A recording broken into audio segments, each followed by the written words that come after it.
Today, we're diving into a mystery that literally hinges on a few seconds of grainy security footage.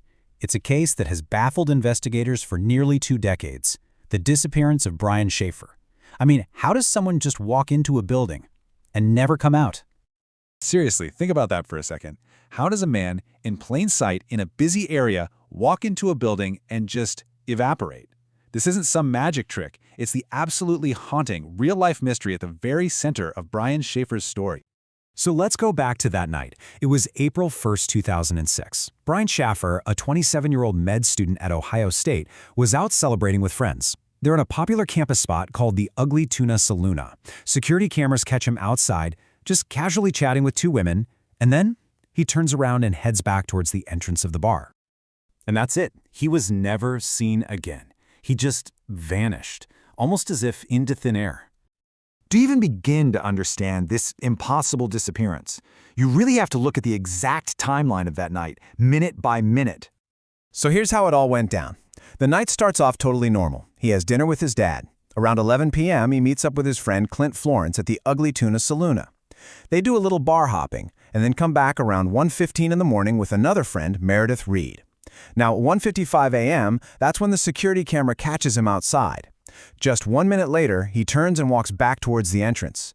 And then at 2 a.m., the bar closes, his friends look around, and they can't find him anywhere. They just figured, he probably went home. With nothing else to go on, the entire police investigation really came down to that security footage.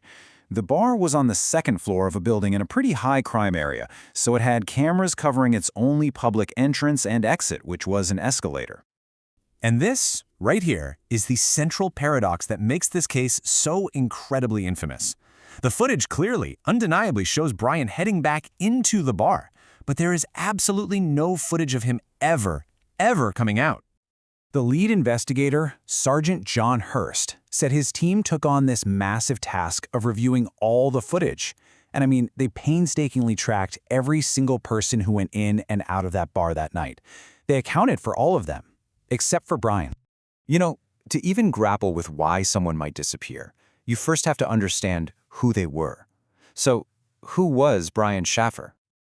Well, Brian was described by pretty much everyone as funny, charismatic, a great guy on his way to becoming a doctor, but he was also dealing with a really profound loss. His mother, Renee, had tragically died from cancer just 3 weeks before he vanished.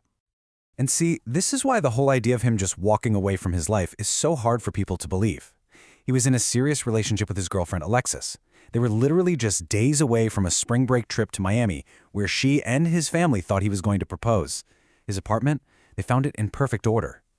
These just aren't the actions of someone who's planning to abandon their entire life. So in the days that followed, as hope started to turn into real fear, the police investigation began to ramp up in a big way. Sergeant Hurst later explained their initial thinking. They thought, okay, a college student is out drinking, maybe he'll just turn up in a day or 2.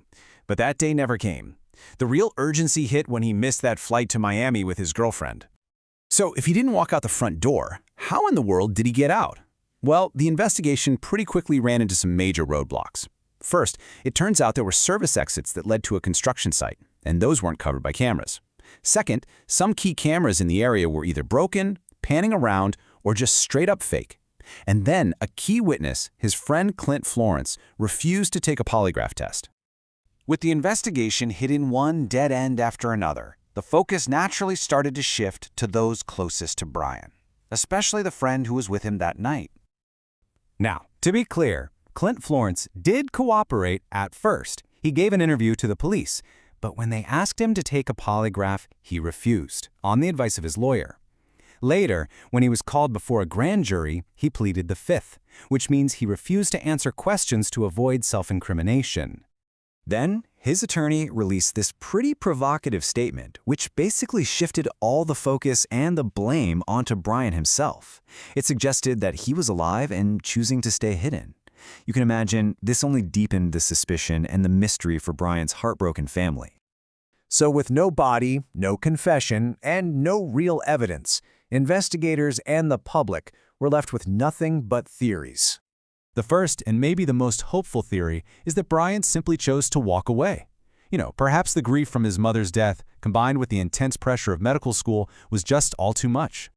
But the evidence here is just so conflicted. I mean, on one hand, yes, he was grieving, and he had talked about wanting a more laid-back life. But on the other hand, he left behind his passport, his credit cards, even his beloved guitars. He never used that plane ticket, and his computer showed 0 searches about creating a new identity or anything like that. So if he didn't leave by choice, that leads us to the much darker possibilities. Could he have met with some kind of tragic accident? Or even worse, foul play? The lead investigator, Sergeant Hurst, actually leans toward a tragic accident. He believes that Brian, who had been drinking, might have used one of those unmonitored service exits into the construction area, stumbled and fallen into a commercial dumpster that had side doors. And those dumpsters, they were then shipped out of state. The total lack of answers in Brian's case is unbelievably frustrating, but it's a reality for thousands of families. His disappearance really shines a light on a much larger crisis in his home state of Ohio. Just look at this number for a second. In 2024 alone, over 21,000 missing persons reports were filed in Ohio. Now, while most of those people are thankfully found, hundreds of cases, just like Brian's, remain open for years, leaving families in this awful state of limbo.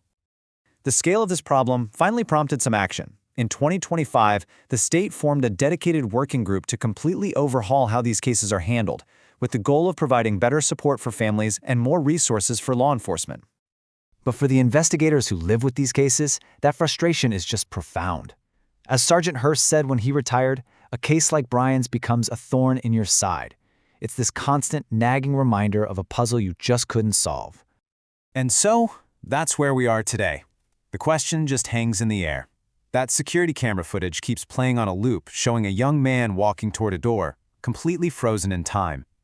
After all these years, what tiny sliver of evidence, what long-held secret, could finally explain how he simply vanished